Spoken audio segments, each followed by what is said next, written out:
Agwato, blessing of long life, Akaba, welcome. Adupoi Ori Egun, we thank the ancestors for their wisdom. In the verse Osa Baba or Osa Oturupon, there's really an admonition against what I would call, so on a social level, a patriarchal relationship where a husband is demanding certain submissive behavior of his wife.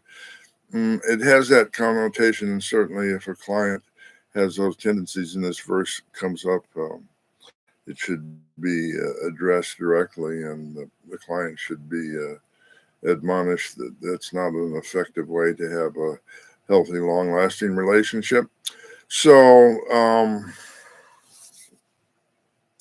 we start by looking at this verse from the point of view of aligning our own head and heart. So Ifa says that when we don't take responsibility for our own feelings and for our own alignment between the head and the heart, and when we blame others for our problems, we start to create a level of stress that can lead to illness. And so the need to control others is really reflective of avoiding our emotional self, our really compassionate, we should call it our feminine side. It's really necessary to balance the logical with the emotional, the protective with the empathetic. There's a whole list of polarities that need to be balanced in our consciousness to be healthy, wealthy, and wise. And this verse is admonishing us not to get stuck in the left brain tendency to want to control the world and others around us.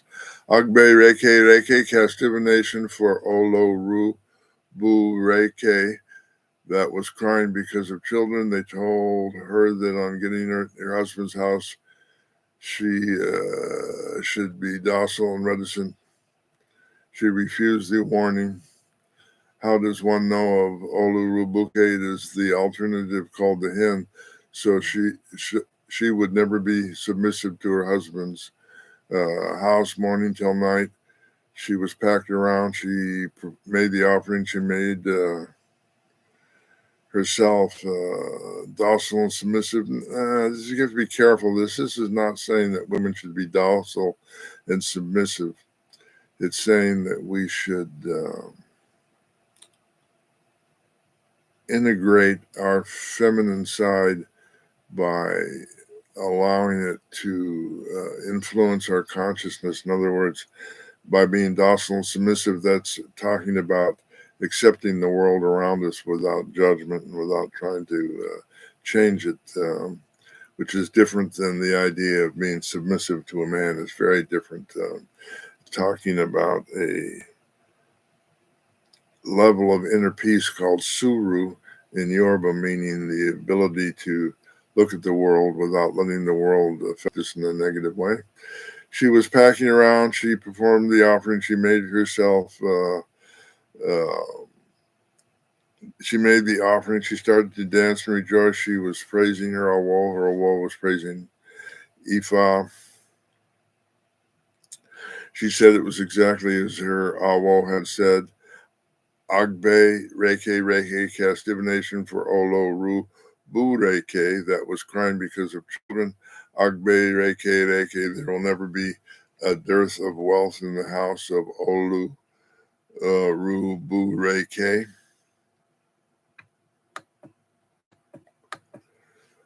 Agbe Reke, there will never be a dearth of wives in the house of Olu Ru Bu Ruke.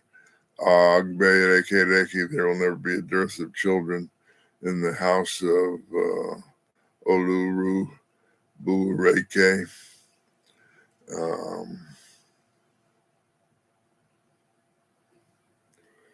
So it's talking about the abundance that comes as a result of right brain, left brain integration. In Western culture, most people are able to be protective, aggressive, overly analytical, and leaning towards trying to control the world around them.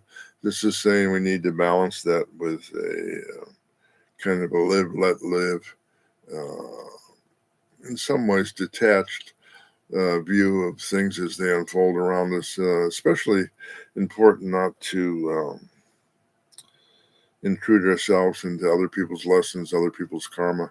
In Ifa, there is a taboo against offering an opinion without being asked. The exception to that taboo is when you're raising your children before puberty and need to instruct them on how to be safe in the world. Ire Ashe To.